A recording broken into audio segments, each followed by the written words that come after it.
Medicine కొనుక్కుందాం అని చెప్పేసి పార్వతి అయితే బయటికి వెళ్ళగానే అవని అయితే చూస్తుంది అనమాట. ఇక అవని చూసి ఏంటి అత్తయ్య అలా ఉన్నారని చెప్పేసి అడగగానే ఇక ఆ పార్వతి అయితే ఇంట్లో జరిగిన గొడవ గురించి చెప్తూ ఉంటుంది. ఎప్పుడు ఈ గొడవలే ఇంట్లో అని చెప్పేసి బాధపడుతూ ఉండగానే ఇక వెంటనే పార్వతిని తీసుకొని అవని అయితే ఇంటికి వస్తుంది అనమాట.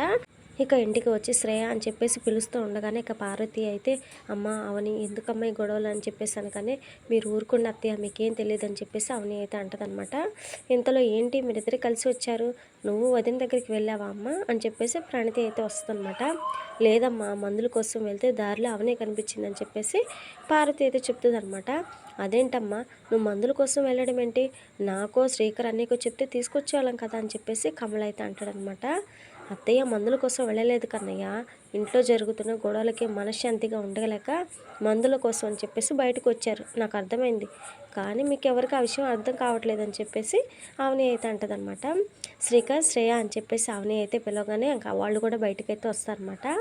అవనిని చూసి ఏంటి ఇలా వచ్చావు అని చెప్పేసి శ్రేయ అయితే పొగరుగా అడుగుతుంది. ఇక అవని అయితే శ్రీకర్తో నీ భార్య పెద్దవాళ్ళనే గౌరవం మర్యాద లేకుండా నోటికొచ్చినట్లు మాట్లాడుతుంటే నీ భార్యని కంట్రోల్ చేయలేని స్టేజ్కి వచ్చావా శ్రీకర్ అని చెప్పేసి అడుగుతుందనమాట.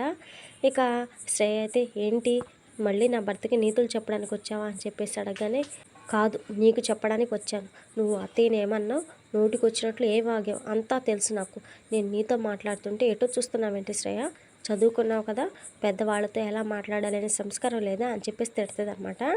ఇక శ్రేయ అయితే నా సంస్కారం గురించి నువ్వు మాట్లాడే అర్హత కానీ ప్రశ్నించే అధికారం కానీ నీకు లేదని చెప్పేసి ఇక అనగానే ఇక అవని అయితే బాగా పెరిగింది పొగరు, నేను అనుకుంటున్నా నీ మంచితనం అహంకారంగా మారిందని నేను ఎప్పుడో గ్రహించాను, కానీ నేను అనుకున్న నీ అహంకారం ఇంట్లో గొడవలు పెట్టి రచ్చ చేసే స్థాయికి పెరిగిపోతుందని అనుకోలేదని చెప్పేసి అవని అయితే అంటుందన్నమాట. ఇక శ్రేయ అయితే ఇక్కడ ఏ గొడవ జరిగినా ఎవరికి ఎలాంటి సమస్య వచ్చినా అన్నింటికీ కారణం నువ్వే కదా, అది మర్చిపోయి మాట్లాడుతున్నావా అని చెప్పేసి అంటదనమాట. ఇక వెంటనే కమల్ అయితే అన్నయ్య నీ ముందే వదినతో ఇలా మాట్లాడుతుంటే నీ భార్యని ఏమనుకున్నా సైలెంట్గా ఉన్నావేంటి అని చెప్పేసి శ్రీకర్ని అయితే అడుగుతాడు. సైలెంట్గా ఉండకపోతే నన్ను కొట్టమని తిట్టమని చెప్తున్నావా అని చెప్పేసి కమల్ మీద కూడా శ్రేయ అయితే సీరియస్ అవుతుందన్నమాట. నీకు బుద్ధి చెప్పడం లేదేంటని అడుగుతున్నాను అని చెప్పేసి కమల్ అయితే అంటాడు. ఇంట్లో పెద్దవాళ్ళకి బుద్ధి లేనప్పుడు మిగతా వాళ్ళ బుద్ధుల గురించి మాట్లాడటం దేనికి, ఏం అత్తయ్య ఇక్కడ ఏం జరిగింది, ఎవరు ఎవరిని తిట్టారు, ఎవరు ఏమన్నారో అన్నీ అవనికి చెప్పి ఆవిడ చేత మమ్మల్ని తిట్టించడానికి ఇక్కడికి తీసుకొచ్చారా, ఇంట్లో జరిగిన విషయాన్ని ఈ ఇంటి మనిషి కానీ ఆవిడకి చెప్పి మమ్మల్ని రెచ్చగొట్టడానికి తీసుకొచ్చారా, ఇదేనా మీ పెద్దరికం, కొంచెమైనా బుద్ధి ఉందా మీకు అని చెప్పేసి ఇక శ్రేయ పార్వతిని అయితే అంటుందన్నమాట. ఇక ఆ మాట వినగానే అవనికైతే ఎక్కలేని కోపం వస్తుంది అనమాట. శ్రేయ మనందరికీ అమ్మలాంటి అత్తయ్య కన్ను పట్టుకుని బుద్ధి ఉందా అని అడుగుతావా, పెద్దరికాన్ని కూడా గౌరవించకుండా నోటికి వచ్చినట్టు మాట్లాడుతున్నామంటే నీకు బుద్ధి ఉందా అని చెప్పేసి శ్రేయ చంప అయితే పగ్గల కొడుతుంది అనమాట. ఇక దెబ్బతో అందరూ అయితే ఒక్కసారిగా షాక్ అయిపోతారు. నన్నే కొడతావా అని చెప్పేసి శ్రేయ అడగగానే మా వదిన కొట్టుండకపోతే ఆ పని నేను చేసి ఉండేదాన్ని, నా ముందే మా అమ్మ గురించి నోటికి వచ్చినట్లు వాగుతావా, ఇంకొకసారి నోటికి వచ్చినట్టు వాగితే మర్యాదగా ఉండదు జాగ్రత్త అని చెప్పేసి ప్రణతి కూడా శ్రేయకైతే వార్నింగ్ ఇస్తుంది అనమాట. ఇక కమల్ అయితే శ్రీకర్ అన్నయ్య చేయాల్సిన పని నువ్వు చేసావు వదిన, చాలా థ్యాంక్స్ అని చెప్పేసి అంటాడు. ఇక ఇంతలో పల్లవి అయితే నువ్వు ఉండేది అక్కడ మేము ఉండేది ఇక్కడ, నీకు నచ్చినట్లు నువ్వు బ్రతుకుతున్నావు, మాకు నచ్చినట్టు మేము బ్రతుకుతున్నాం, ఇక్కడ జరిగే గొడవలతో నీకేం పని, నీకేం అధికారం ఉందని శ్రేయాన్ని కొట్టావు అని చెప్పేసి నిలదీస్తారు అనమాట అవనిని. ఇక అవని అయితే అహంకారాన్ని ప్రశ్నించేందుకు అధికారాలు అవసరం లేదు, మనిషే ఉంటే సరిపోతుంది, మానవత్వం సంస్కారం ఉంటే సరిపోతుంది, అవి నీకు లేవు కాబట్టి నన్ను ప్రశ్నిస్తున్నావు, మంచి మనిషి అయిన శ్రేయ ఇలా మారిపోవడానికి కారణం నువ్వు, నీ ఎదుటే శ్రేయ అత్తయ్యని అన్నెన్ని మాటలు అంటుంటే అది తప్పని చెప్పకుండా అధికారాల గురించి మాట్లాడుతున్నావా, నీ అండా ధైర్యం ఎంకరేజ్మెంట్ చూసుకుని శ్రేయ ఎలా తయారైంది, ముందు బుద్ధి చెప్పాల్సింది శ్రేయ కాదు నీకు అని చెప్పేసి ఇక పల్లవిని కొట్టబోతుంది అనమాట. అవని అయితే కొట్టకుండా అవని చేతిని పట్టుకొని భరత్ అయితే ఆపుతాడనమాట. అదంతా చూసి అందరూ అయితే ఒక్కసారిగా షాక్ అయిపోతారు. నువ్వు పల్లవి సిస్టర్ని అపార్థం చేసుకుంటున్నావు అక్క, అక్క చాలా మంచిది, వద్దక్క ఆవేశపడుకు అని చెప్పేసి భరత్ అయితే అంటాడనమాట. ఇక పల్లవి అయితే చూసావా నా ట్రైనింగ్ అన్నట్లుగా కళ్ళు ఎగరేస్తే ఇక అవనీకైతే ఇంకా కోపం వస్తుంది అనమాట.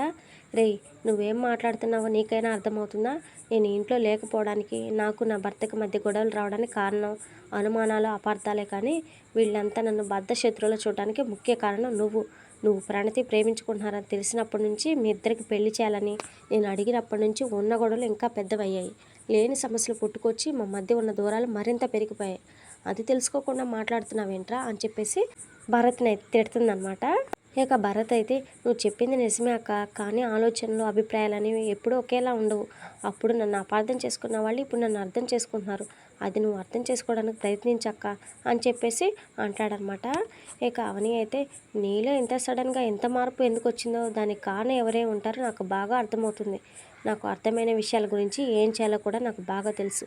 మీ అందరికీ నేను ఒకటే చెప్పదలుచుకున్నాను, ఎవరిలో ఎంత మార్పు వచ్చినా, ఎన్ని సమస్యలు వచ్చినా, ఎలాంటి గొడవలు జరిగినా అత్తేని మర్యాద లేకుండా చులకనగా మాట్లాడితే నేను సహించేది లేదు, ఊరుకునేది లేదు. మీరు మీ నోటికి పని చెప్తే నేను నా చేతికి పని చెప్పాల్సి ఉంటుంది, అది గుర్తుపెట్టుకోండి అందరూ అని చెప్పేసి వార్నింగ్ ఇస్తుంది అనమాట. ఇక ఆ మాట వినగానే పార్వతికి అయితే చాలా ధైర్యంగా అనిపిస్తుంది. అత్తయ్య నేను వెళ్ళొస్తాను, ఇక్కడ మీ మీద ఈగ వాలినా సరే నాకు ఒక్క ఫోన్ చేయండి చాలు. ఈగలకి దోమలకి బొద్దింకలకే కాదు బెదిరింపులకు కూడా ఎలాంటి మందు కొట్టాలో నాకు బాగా తెలుసు, నేను చూసుకుంటాను అని చెప్పేసి అవని అయితే అంటదనమాట. శ్రీకర్ నీతో కొంచెం పర్సనల్గా మాట్లాడాలి, కన్నయ్య ప్రణతి బామ్మ అత్తని జాగ్రత్తగా చూసుకోండి అని చెప్పేసి అవని అయితే బయటకైతే వెళ్తుంది అనమాట. ఇక పల్లవి అయితే శ్రీకర్ దగ్గరికి వెళ్ళి బాగా రెచ్చగొడుతూ ఉంటుంది అనమాట. బావా అవని అక్క నీ ముందే నీ భార్యను కొట్టిందంటే రేపు అన్న రోజు శ్రేయాని జుట్టు పట్టుకుని బయటికి గెంటేస్తుంది, అప్పుడు కూడా నీకేం పట్టనట్లుగా ఇలాగే సైలెంట్గా ఉంటావా అని చెప్పేసి అడుగుతూ ఉంటుంది అనమాట. ఇక ఆ మాట విన్న తర్వాత శ్రీకర్ అయితే బయట వెయిట్ చేస్తున్న అవని దగ్గరికి అయితే వెళ్ళి ఏంటి వదిన అని చెప్పేసి అడుగుతాడనమాట. ఇక అవని అయితే నీలో ఇంత సడన్ చేంజ్ రావడానికి కారణం ఏంటి, నేను పలకరించినా కూడా నాతో మాట్లాడటానికి ఇష్టం లేనట్టు బిహేవ్ చేస్తున్నావంటే దానికి ఏదో కారణం ఉండే ఉంటుంది. నేను చేస్తుంది తప్పన్నట్లు శ్రేయ నాతో మాట్లాడుతుంటే నువ్వు శ్రేయాని సపోర్ట్ చేస్తూ మాట్లాడావు. నువ్వు నీ భార్యకు సపోర్ట్ చేయడం మాట వినడం తప్పనట్లేదు శ్రీకర్, కానీ మనం పోగొట్టుకున్న కంపెనీని తిరిగి సంపాదించాలని అనుకోకపోవడం తప్పు, అలాంటి ప్రయత్నం చేయకపోవడం తప్పు. భర్త మాట భార్య వినాలి, భార్య మాట భర్త వినాలి, ఒకరినొకరు గౌరవించుకోవాలి. కానీ భార్య మాట వినడం కోసమే మన కుటుంబానికి సంబంధించిన సమస్యను గాలి కొదిలేయడం అది తప్పని నీకు అనిపించట్లేదా? నాతో శ్రేయ రెక్లెస్గా మాట్లాడుతున్నందుకు నేనేం ఫీల్ అవ్వట్లేదు, కానీ అత్తయ్య గారు అన్న కనీస మర్యాద లేకుండా ఆవిడని అంత అవమానించి మాట్లాడిందంటే నీ భార్య నీకు మంచి చెప్తుందో చెడు చెప్తుందో నీకు అర్థం కావడం లేదా శ్రీకర్? సమాధానం చెప్పు శ్రీకర్, మాట్లాడు శ్రీకర్ అని చెప్పేసి అవని అయితే అంటదనమాట. ఇక శ్రీకర్ అయితే కంపెనీ విషయాలు కుటుంబ విషయాలు పక్కన పెడితే ప్రతి ఒక్కరికి ఒక పర్సనల్ లైఫ్ అనేది ఉంటుంది. నేను నా లైఫ్ గురించి ఆలోచించడం తప్పేం కాదు కదా, ఇంతకు మించి నేనేం చెప్పలేను, దయచేసి నన్ను ఇంకేం అడగొద్దు అని చెప్పేసి లోపలికైతే వెళ్ళిపోతాడనమాట. ఇక తర్వాత సీన్లో పార్వతికి అయితే బాగా నీరసంగా ఉండడంతో కళ్ళు తిరుగుతున్నట్లు అనిపిస్తూ ఉంటాయన్నమాట. ఇక అది చూసి పక్కకి వెళ్ళి దాక్కుంటుంది పల్లవి. అమ్మో రాత్రి తలనొప్పిగా ఉంది, జ్వరం వచ్చినట్లుగా ఉందని చెప్పింది, ఇప్పుడు ఈవిడ గారికి సేవలు చేస్తూ కూర్చోవాలేమో అని చెప్పేసి అనుకుంటూ ఉంటుంది అనమాట. ఇక పార్వతి అయితే శ్రేయ దగ్గరికి వెళ్ళి అమ్మ నాకు కొంచెం జ్వరం ఎక్కువగా ఉంది, డాక్టర్ దగ్గరికి వెళ్ళాలి, ఖమ్మంలో శ్రీకరణం రమ్మని చెప్తావా అని చెప్పేసి అడుగుతుందనమాట. వాళ్ళిద్దరూ ఏదో పనుందని బయటికి వెళ్ళారని చెప్పేసి శ్రేయ అయితే అంటుంది. అవునా సరే వెళ్ళి భరత్నో ప్రణతినో పిలువు అని చెప్పేసి అనగానే అమ్మమ్మ గారు కళ్ళజోడు ఫ్రేమ్ మార్పించడానికి వాళ్ళిద్దరిని తోడుగా తీసుకెళ్లారు అని చెప్పేసి శ్రేయ అయితే చెప్తుంది అనమాట. సరే నువ్వు కొంచెం నన్ను హాస్పిటల్కి తీసుకెళ్తావా అని చెప్పేసి పార్వతి అడగగానే నాకు ఇప్పుడు అర్జెంటుగా బయటికి వెళ్ళే పని ఉంది, కమ్మ శ్రీకర్ రాగానే మిమ్మల్ని తీసుకెళ్తారులేండి అని చెప్పేసి శ్రేయ అయితే వెళ్ళిపోద్ది అనమాట. ఇక ఎక్కడ తనని తీసుకెళ్ళమని అడుగుతుందోనని ఏదో ఫోన్ వచ్చినట్లుగా యాక్ట్ చేసి వస్తున్నా అని చెప్పేసి పల్లవి కూడా వెళ్ళిపోతుంది అనమాట. ఇక పార్వతికి ఎవరు ఎలాంటి వారు అనేది క్లియర్గా అర్థమైపోద్ది. ఇక అక్షయ్ ఏమో ఆఫీస్ నుంచి వస్తూ ఆరాధ్య కోసం అని చెప్పేసి చాక్లెట్లు అవన్నీ తెచ్చి ఇవి కూడా చాక్లెట్లు బొమ్మలు అని చెప్పేసి ఇస్తాడనమాట. ఇవన్నీ ఎందుకు తీసుకొచ్చావు నాన్న అని చెప్పేసి అడగగానే నేను కొత్తగా జాబ్లో జాయిన్ అయ్యాను కదా, ఈరోజు నా ఫస్ట్ శాలరీ వచ్చింది బంగారు, అందుకే నీకు గిఫ్ట్లు ఇచ్చానని చెప్పేసి చెప్తాడనమాట. ఇక నుంచి ఆయన డబ్బుల కోసం ఇబ్బంది పడక్కర్లేదు, చాలా హ్యాపీగా ఉందని చెప్పేసి అవని అయితే మనసులో అనుకుంటూ ఉంటుంది. ఇక ఆరాధ్య అయితే నాన్న శాలరీ వచ్చిందన్నావు, నా గిఫ్ట్ ఇచ్చావు, మరి అమ్మ కోసం తీసుకురాలేదా, అమ్మకి ఏం తీసుకొచ్చావు అని చెప్పేసి అడుగుతుందనమాట. ఇక అక్షయ్ అయితే మీ అమ్మకి ఇవ్వాల్సింది వేరే ఉందమ్మా, ఇంతకుముందు ఇక్కడ కొద్ది రోజులు పేయింగ్ గెస్ట్గా ఉన్నాను, ఇప్పుడు నా కూతురు కోసం ఉంటున్నాను తింటున్నాను, అన్నిటి కలిపి 10,000 తీసుకో అని చెప్పేసి డబ్బులు అయితే ఇస్తాడు. ఇక ఆ డబ్బులు వంక చూసి అవని అయితే ఉంటున్న దానికి తింటున్న దానికి బాగానే లెక్కేసినట్లున్నారు, మరి చెప్పిన వాటికి అడిగిన దానికి లెక్క వేయలేదా, లెక్క సరిపోవట్లేదా, లేకపోతే వేసిన లెక్కలకు జీవితాలు సరిపోవు అనిపించిందా అని చెప్పేసి అవని అయితే అడుగుతుందనమాట. ఇక అక్షయ్ అయితే ట్రాఫిక్ రూల్స్ ఉల్లంఘిస్తే ప్రతిదానికి ఒక రేటు ఉంటుంది, అలానే ప్రేమించడానికి ఒక రేటు, ప్రేమ ఎక్కువైతే ఒక రేటు, బ్రేకప్కి ఒక రేటు, డైవర్స్కి ఒక రేటు, అన్నిటికీ ఒక రేటు ఎక్కడా లేదు, ఉండుంటే వాటికి కూడా రేటు కట్టేవాడిని అని చెప్పేసి అంటాడనమాట. చాలా గొప్పగా చెప్పారు. మీరు అన్నట్టు అనుమానాలకి, అబద్ధాలకు కూడా రేట్ అనేది ఉండుంటే మనుషుల్లో పిచ్చి ప్రేమలు, పిచ్చి ఆలోచనలు, పిచ్చి కోరికలు ఇలాంటివి ఏమి ఉండేవి కాదు అని చెప్పేసి అవని అయితే అంటదనమాట.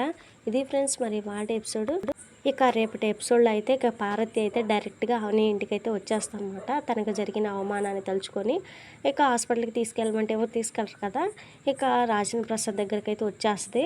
మరి రేపు ఏం జరగబోతుంది ఏంటనేది మన ఛానల్లో తెలుసుకోవాలనుకుంటే ఛానల్ని సబ్స్క్రైబ్ చేసి వీడియోని లైక్ చేసి సపోర్ట్ చేయండి. Thank you friends.